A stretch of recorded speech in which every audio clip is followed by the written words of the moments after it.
Hello yogis, आप सभी का हार्दिक स्वागत है कृष्णा अस्त्र योग में। आज हम पढ़ने वाले हैं ऐतरेय उपनिषद। तो चलिए, मैं आपको थोड़ा सा शॉर्ट टर्म में इंट्रोडक्शन बता देता हूं। जैसा कि मैं हमेशा आपको हर क्लास में बताता रहता हूं कि कृष्णा अस्त्र योग का मेन उद्देश्य है कि आप सभी लोगों को का सर्वांगीण विकास किया जाए। जैसा कि हमारे उपनिषदों से ही स्वामी विवेकानंद जी ने लिया था एक ध्येय वचन, ध्येय वाक्य, ध्येय शब्द जो आपको सही लगे आप अपने अनुसार से देख सकते हैं। उत्तिष्ठ उत्तिष्ठत जागृत प्राप्य वरानी बोधत, अर्थात उठो जागो और लक्ष्य प्राप्ति तक रुको मत। जो फर्स्ट पेपर और सेकंड पेपर की हम लोग आपको प्रिपरेशन करवाएंगे वो भी फ्री ऑफ कॉस्ट कोई पैसा नहीं लिया जाएगा आपसे। मूक टेस्ट वीकली, जो आपका वीकली मूक टेस्ट हो रहा है वो सारे बच्चे दे भी रहे हैं और ग्रुप में जुड़ भी रहे हैं। और PYQ जो हम कुमार भरत सर और तलवीर सर के द्वारा PYQ आपको प्रोवाइड करवाएंगे। 1 आवर की आपकी क्लास होगी जिसमें आपको 1 आवर फॉर फ्यूचर, अपने फ्यूचर के लिए, अपने भविष्य के लिए 1 घंटा क्या नहीं दे सकते, ये स्वयं का प्रश्न है और स्वयं को ही उत्तर देना है। आप स्वयं से ही पूछें और स्वयं से ही बताएं, क्या मैं अपने बेहतरी के लिए 1 घंटा नहीं दे सकता हूँ। तो इसके बाद नेक्स्ट पॉइंट में देखते हैं टू द पॉइंट लेक्चर। और जो हम आपको पढ़ाएंगे, जो आपको लेक्चर दिया जाएगा, संभाषण की क्रिया होगी, उसमें पॉइंट टू पॉइंट होगा, ना कि आपको पूरी पोथी पत्रा पढ़ाया जाएगा। बट UGC नेट की प्रिपरेशन के लिए ये बस आपके एग्ज़ाम प्रिपरेशन के लिए। अदरवाइज आप जब आपका JRF क्लियर हो जाए, नेट क्लियर हो जाए, तो आप सभी लोग जरूर डीप स्टडी करें, क्योंकि डीप स्टडी है और पॉइंट टू पॉइंट ही होता है। जो हमारे ग्रुप से जुड़ना चाहते हैं वो इस नंबर पे संपर्क कर सकते हैं, मैसेज भेज सकते हैं। बाकी आपको कृष्णा सर या फिर मैं आपको ग्रुप में ऐड कर दूंगा। हमारा नंबर है 7522856558, ये नंबर है। चलिए, अब हम ऐतरेयोपनिषद पढ़ने जा रहे हैं।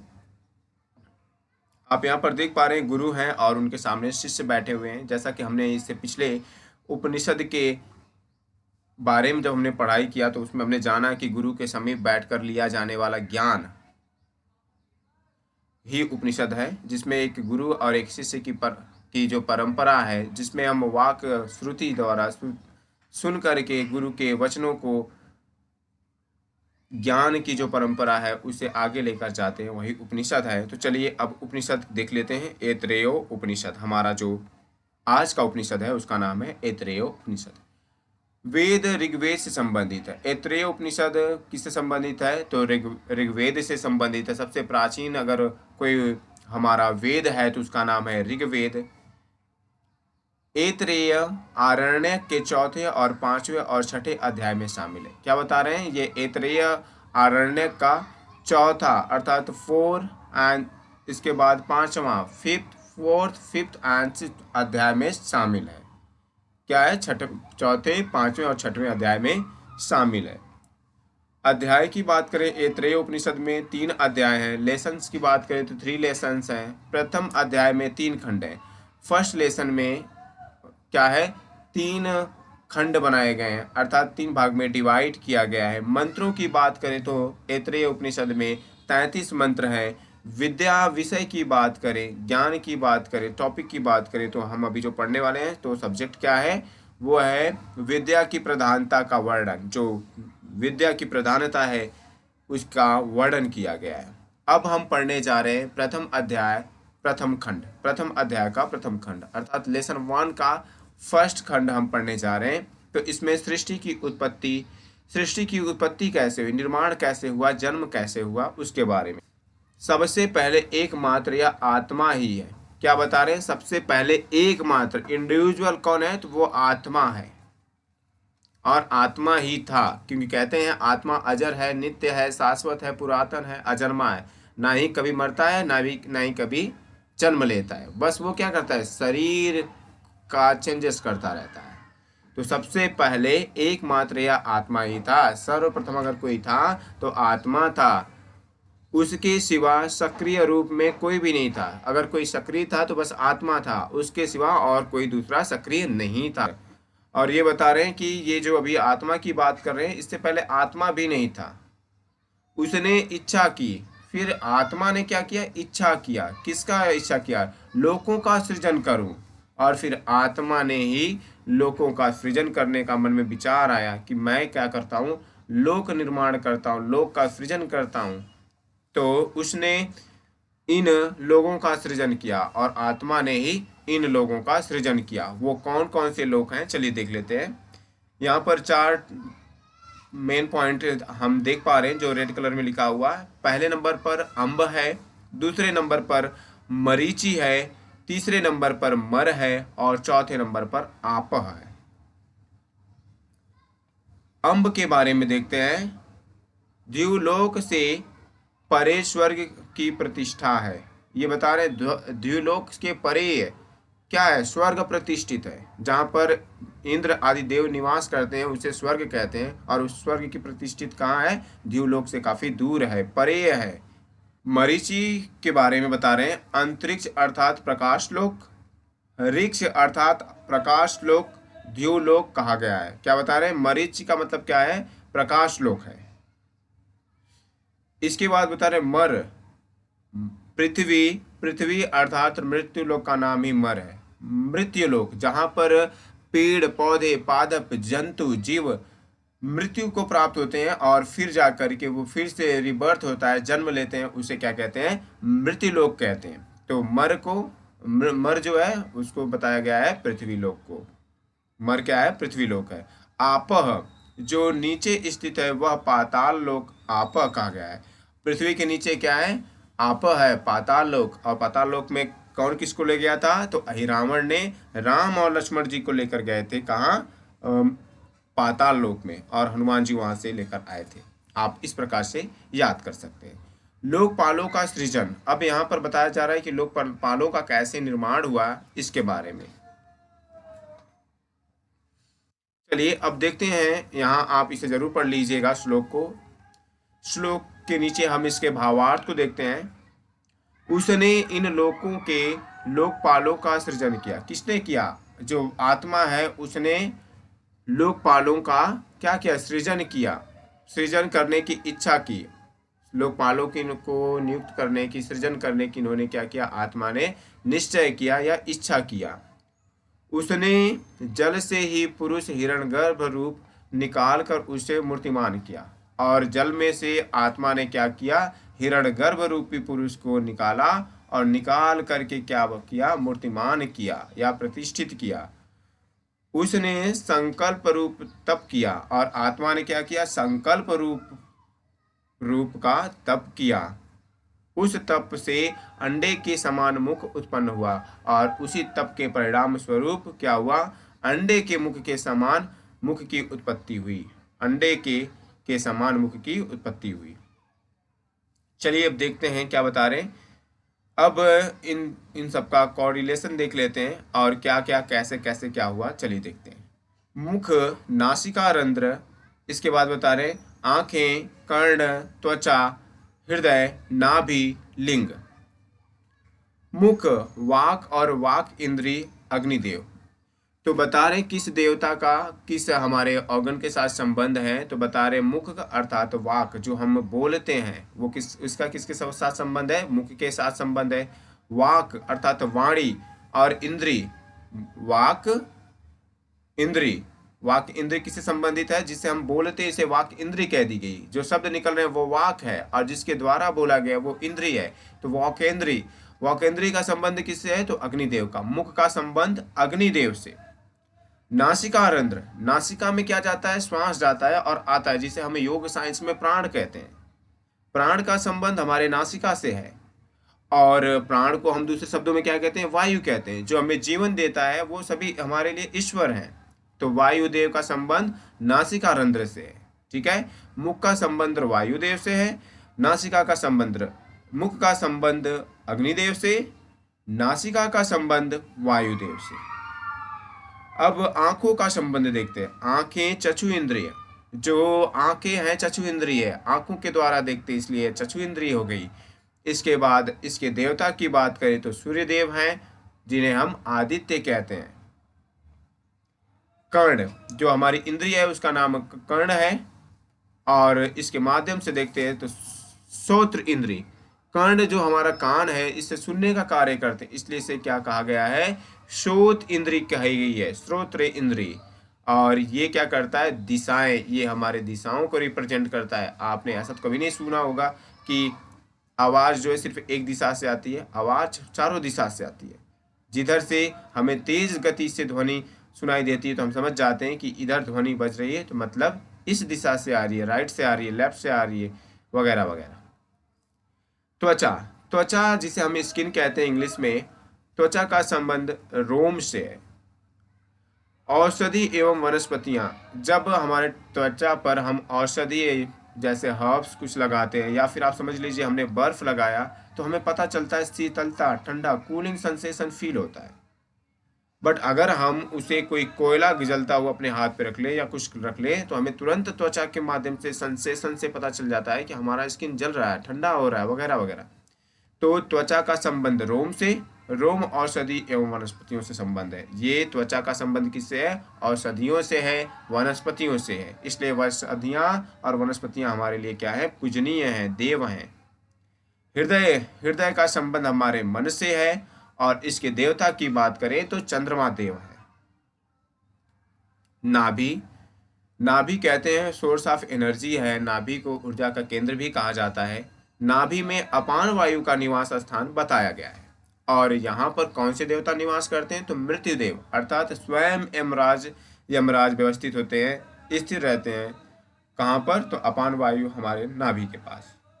लिंग की बात करें जिसे संस्कृत में सिसन कहते हैं, इसमें रेतस और वीर्य आप जलदेव उत्पन्न उत्पन्न हुआ। और लिंग सिसन से रेतस और वीर्य अर्थात स्पर्म और ओवा, जो रज और वीर्य की बात की जाती है, वो वीर्य में क्या है, वो आप है, अर्थात जलदेव है, जिसे हम आप कहते हैं। और जलदेव उत्पन्न हुए, आप से जलदेव की उत्पत्ति हुई। प्रथम अध्याय का द्वितीय खंड पढ़ने जा रहे हैं। फर्स्ट लेसन का सेकंड नंबर का जो सेकंड खंड है उसे हम पढ़ने जा रहे हैं, मानव शरीर की उत्पत्ति। अब यहाँ पर पढ़ेंगे, अब तक हमने पढ़ा था कि कौन से जो हमारे पंचभूत हैं वो हमारे किन किन भागों से उनका संबंध है। तो अब देख रहे हैं मानव शरीर की उत्पत्ति, जो हमारा मानव शरीर है उसकी उत्पत्ति के बारे में। परमात्मा द्वारा रचित सभी देवता संसार रूपी महासागर में आ गिरे और उन्हें भूख प्यास युक्त कर दिया। उन देवताओं ने परमात्मा से प्रार्थना की और बोले, हमें हमारा स्थान दे जिसमें रहकर हम अन्न का भक्षण कर सकें। क्या बता रहे हैं, परमात्मा द्वारा रचित सभी देवता संसार रूपी महासागर में आ गिरे। परमात्मा के द्वारा जो रचा गया है संसार, उस संसार में कौन आ गिरा, देवता आ गिरे। और उन्होंने भूख प्यास युक्त कर दिया। किन्होंने भूख प्यास युक्त किया, तो परमात्मा ने भूख प्यास युक्त कर दिया। उन देवताओं ने परमात्मा से प्रार्थना की। उन देवताओं ने क्या किया, करबद्ध प्रार्थना किया, किससे, परमात्मा से। और क्या बोला, हमें हमारा आश्रय दे। उन्होंने कहा कि हे प्रभु, आप हमें दे दिया है सब कुछ, लेकिन अभी हमारा आश्रय स्थान जो है नहीं मिला है, आप उसे हमें प्रदान करें जिसमें रहकर हम अन्न का भक्षण करें, जिसमें हम रह सकें, अन्न का भोजन खा सकें इत्यादि। परमात्मा द्वारा रचे गए शरीर। तो परमात्मा ने कहा ठीक है, आप सभी जो कह रहे हैं वो बात ठीक है, तो चलिए आप सभी को मैं शरीर प्रदान करता हूँ। तो सर्वप्रथम परमेश्वर ने कौन सा शरीर बनाया उस पर चर्चा और परिचर्चा करते हैं। तो उन्होंने 3 शरीर का निर्माण किया। सबसे पहले गौ शरीर का, इसके बाद अश्व शरीर का, और लास्ट में पुरुष शरीर का निर्माण किया। गौ अर्थात गाय, काऊ, अश्व अर्थात घोड़ा, हॉर्स, पुरुष अर्थात ह्यूमन। तो गौ शरीर, गाय का शरीर, उन्होंने गौ का शरीर सबसे पहले बनाया। फिर कुछ लोगों ने कहा नहीं नहीं, गौ का शरीर ठीक है, बट अभी उतना हमारे लिए ये शरीर यूजफुल नहीं है। फिर घोड़े का शरीर दिया। उन्होंने कहा नहीं नहीं, ये इसमें शक्ति तो है, ऊर्जा तो है, बट हमें और अच्छा शरीर प्रदान करे परमात्मा।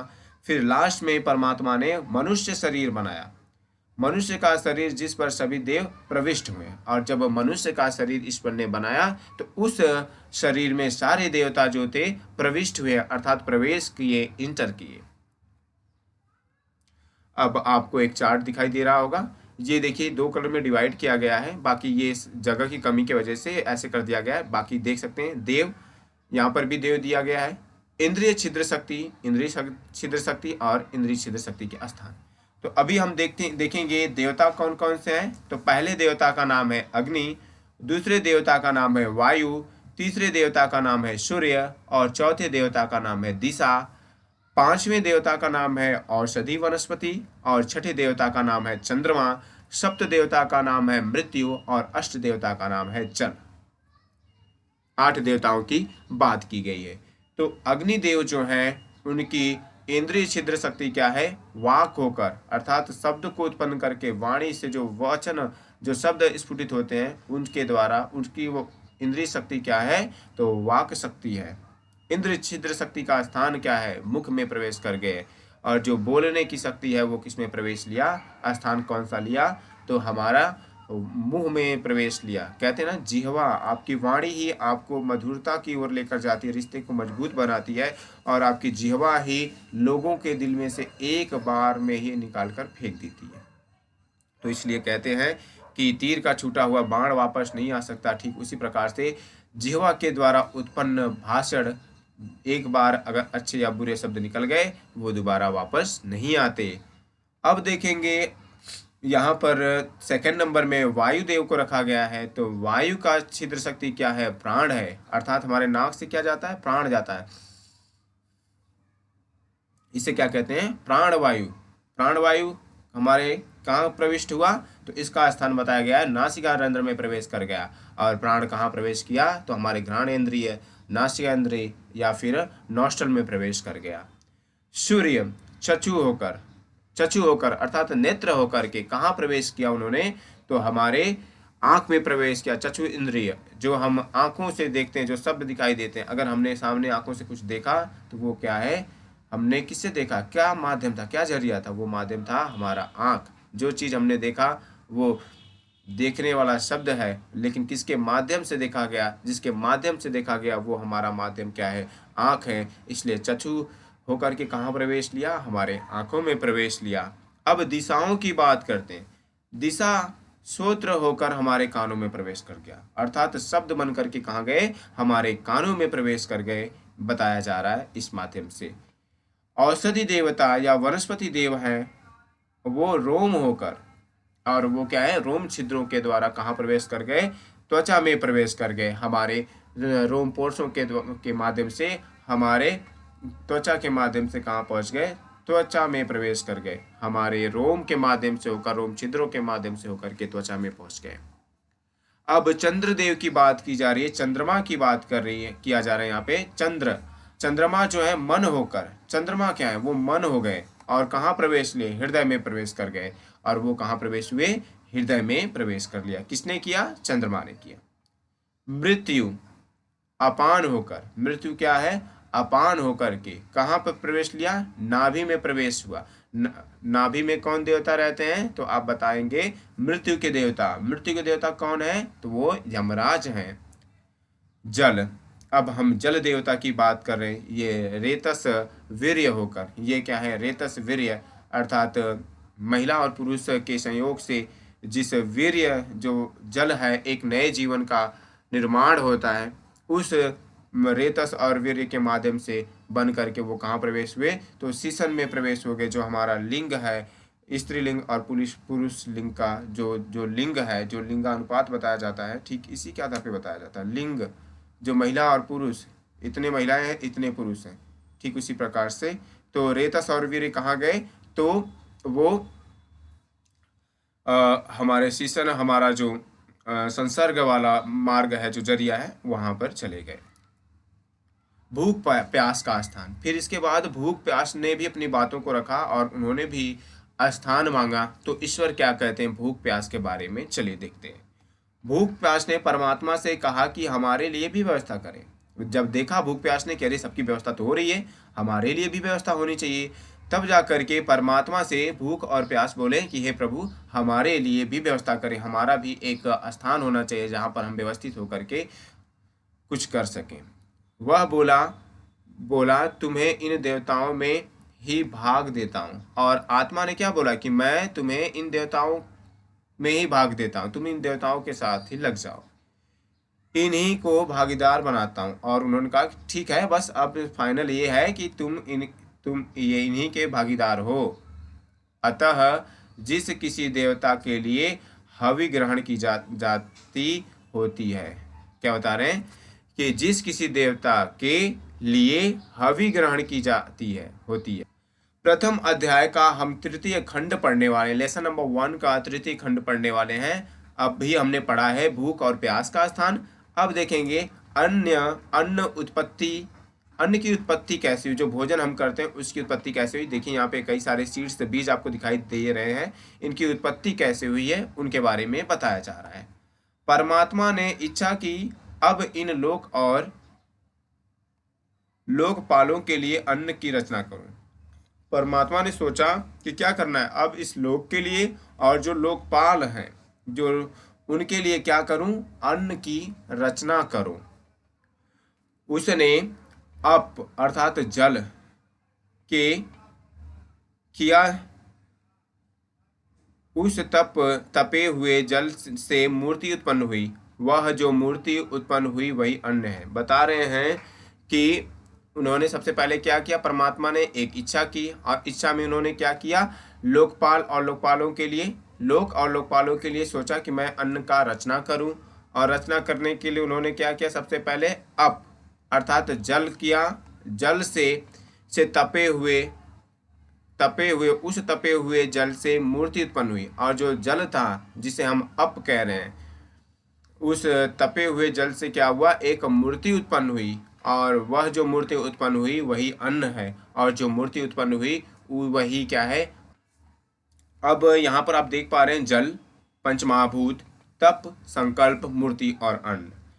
पंचमहाभूत जो है वो क्या है, जल तत्व ही है। और जल तत्व से उन्होंने तप किया, और तप से क्या हुआ, संकल्प की उत्पत्ति हुई, संकल्प की प्राप्ति हुई। और उस संकल्प शक्ति से उन्होंने एक मूर्ति को प्राप्त किया, और वो मूर्ति क्या था, वो अन्न ही मूर्ति रूप में प्राप्त हुई। देवताओं द्वारा अन्न को भोगने की चेष्टा। अब बता रहे हैं कि जो देवता थे वो अन्न खाने की कोशिश किए, चेष्टा अर्थात कोशिश करना। तो देखते हैं कौन से देवता ने कैसे कैसे चेष्टा किया अन्न को खाने की, और किसने खा पाया और कौन नहीं खा पाया। तो वाणी वाक इंद्री जो थी वो बोल करके भोजन का भक्षण करना चाहिए, फिर भी वो भक्षण नहीं कर पाई। घ्राण इंद्रिय सूंघ करके उस भोजन का भक्षण करना चाहा, फिर भी घ्राण इंद्रिय भक्षण नहीं कर पाई, अर्थात नाक ने भोजन को नहीं खा पाया। आंखों से देख करके अन्न को भोगने की कोशिश किया, भक्षण करने की कोशिश किया, पर आंखों ने भी अन्न का स्वाद नहीं ले पाया। कानों से सुनकर के खाने की कोशिश की, चेष्टा की, पर कानों ने भी अन्न का भक्षण नहीं कर पाया। त्वचा से छू करके भी उन्होंने खाने की कोशिश की, फिर भी अन्न का भक्षण नहीं कर पाया। मन से, इसके बाद मन आता है, मन से क्या करते हैं, चिंतन करके भोजन करने की कोशिश करते हैं, अन्न को भोगने की कोशिश करते हैं, फिर भी अन्न को नहीं भोग पाते हैं। वीर्य से त्याग, और वीर्य से क्या किया, त्याग अर्थात छोड़ करके भोजन करने की कोशिश की, अन्न को खाने की कोशिश की, फिर भी अन्न को भोग नहीं पाए। ग्रहण करने की चेष्टा ही परंतु नहीं कर पाए। ग्रहण करने की चेष्टा तो थी लेकिन बेचारे खा नहीं पाए। अब ये छोटा सा श्लोक है, आप सभी पढ़ लीजिएगा। अंत में अपान वायु के द्वारा अन्न को ग्रहण कर लिया गया, और लास्ट में क्या हुआ, अपान वायु के द्वारा अन्न को ग्रहण कर लिया गया, खा लिया गया। यही अन्न का गृह है, और यही अपान वायु ही क्या है, अन्न का गृह है, अर्थात अन्न का घर है, जिसे हम गृह का पर्यायवाची पढ़ते हैं ना, सदन भवन गृह धाम निकेतन, ठीक उसी प्रकार से यहाँ पर गृह दिया गया है। तो अन्न का घर कौन है, तो अपान वायु बताया गया है। जो वायु अन्न से संबंधित आयु के लिए प्रसिद्ध है, और वायु क्या है, आयु के लिए प्रसिद्ध है, यही वह है, और यही वह है अर्थात यही प्राण है, जीवनी शक्ति है। परमात्मा का शरीर में प्रवेश। अब बता रहे हैं जो हमारा शरीर है, यहाँ पर देखिए एक शरीर है, उसके बड़ी सी जो दिखाई दे रही है यही क्या है, परमात्मा का प्रवेश हो रहा है हमारे शरीर में। तो बता रहे हैं परमात्मा ने इस मनुष्य शरीर की सीमा को चीर कर उसके द्वारा उस सजीव शरीर में प्रवेश किया। यह द्वार विद्रति नाम से प्रसिद्ध है। यह आनंद देने वाला अर्थात ब्रह्म प्राप्ति का द्वार है। परमात्मा ने इस मनुष्य शरीर की सीमा को चीर करके, मनुष्य की शरीर की एक सीमा है, उस सीमा को चीर करके क्या किया, उस सजीव शरीर में प्रवेश किया। सीमा को पहले उन्होंने चीरा और उसके बाद उसमें प्रवेश कर लिया। और उस द्वार को क्या कहते हैं, विद्रति, विद्रति द्वार कहा जाता है। और इसी विद्रति के नाम से वो क्या है, प्रसिद्ध है। यह आनंद को देने वाला है, अर्थात ये क्या करने वाला है, ब्लिस को देने वाला है, ब्रह्म को प्राप्त करवाने का मार्ग है। अब हम देखते हैं नीचे, उस परमात्मा के तीन आश्रय तीन स्वप्न है। तीन आश्रय परमात्मा के और तीन स्वप्न क्या है, चलिए देखते हैं। Number 1, number 2, number 3। नंबर 1 पर हृदय गुहा। परमात्मा कहाँ रहते हैं, हमारे हृदय गुहा में रहते हैं। जैसे कि हमने पढ़ा भी था इससे पहले वाले उपनिषद में, तो बताया गया था अंगुष्ठ परिमाप हमारे हृदय वाले भाग में रहते हैं। तो यहाँ पर बताया गया परमात्मा का निवास आश्रय या फिर निवास स्थान कहाँ है, तो हृदय गुहा में है। परम धाम आकाश स्वरूप, और ये क्या है, परम धाम आकाश के स्वरूप है। ब्रह्म संपूर्ण ब्रह्मांड है, और ये जो ब्रह्म है ये क्या है, संपूर्ण ब्रह्मांड ही इनका क्या है, निवास स्थान है। संपूर्ण ब्रह्मांड में क्या करते हैं, विचरण करते हैं। परमात्मा का नाम तस्मादिंद्रो। अब ये तस्मादिंद्रो जो लिखा है नामेंद्रो, ये वाला श्लोक आप सभी लोग पढ़ लीजिएगा। वह इंद्रंद्र नाम है, और वही क्या है, परमात्मा का नाम इंद्रंद्र है। इंद्रंद्र होने पर भी उन्हें परोक्ष रूप से इंद्र ही पुकारते हैं। इंद्रंद्र को परोक्ष रूप से पुकारने वाले नाम से क्या कहते हैं, इंद्र कहते हैं। क्योंकि देव परोक्ष प्रिय ही होते हैं, और सारे देव क्या होते हैं, परोक्ष प्रिय होते हैं। द्वितीय अध्याय अर्थात हम दूसरा लेसन पढ़ने वाले हैं, जिसमें रिबर्थ ऑफ मैन। आप यहाँ पे देख पा रहे होंगे कि एक छोटा सा बच्चा है, फिर बड़ा हो रहा है, फिर और बड़ा हो रहा है, फिर जवान हो जा रहा है, फिर इसके बाद धीरे धीरे उसकी वृद्धावस्था उत्पत्ति होती है, और फिर एक बार में ही फिर वृद्धावस्था के बाद मृत्यु को प्राप्त हो जाते हैं। बर्थ से स्टार्टिंग होती है और डेथ पर खत्म हो जाती है। तो आत्मा के तीन जन्म, हमारे आत्मा के तीन जन्म कौन कौन से हैं, तो वीर्य का स्त्री के गर्भ में सिंचन। जब वीर्य है, सीमन है, स्त्री के गर्भ में सिंचित हो जाता है, यह जीव का प्रथम जन्म है। तो वहां पर सबसे पहले जीव का प्रथम जन्म हो चुका है, फर्स्ट बर्थ हो चुका है। सेकंड वाले में बता रहे हैं प्रसव जन्म, और जब माँ के गर्भ से बच्चा बाहर आता है तो वो उसका दूसरा जन्म होता है। कुमार रूप में जन्म, वो एक राजकुमार, एक बच्चे के रूप में जन्म लेता है। सुसंस्कृत जीव का द्वितीय जन्म है, और वो जब सुसंस्कृत हो जाता है तो वो उसका क्या है, द्वितीय जन्म है, अर्थात दूसरा जन्म है। और तीसरे जन्म के बारे में बता रहे हैं, आत्मा कर्तव्यपूर्ण आयुपूर्ण, क्या है, कर्तव्यपूर्ण हो, आयुपूर्ण हो, और उसकी आयु पूर्ण करके इस लोक से जाने के बाद पुनः उत्पन्न होना। पहले उसको क्या करना है, आत्म कर्तव्य पूर्ण करना है, आयु पूर्ण करना है।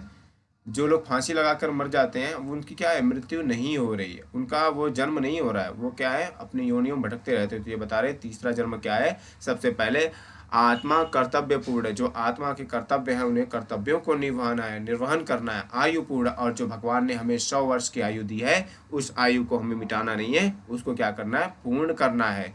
करके इस लोक के जाने के बाद पुनः उत्पन्न होता है। और जब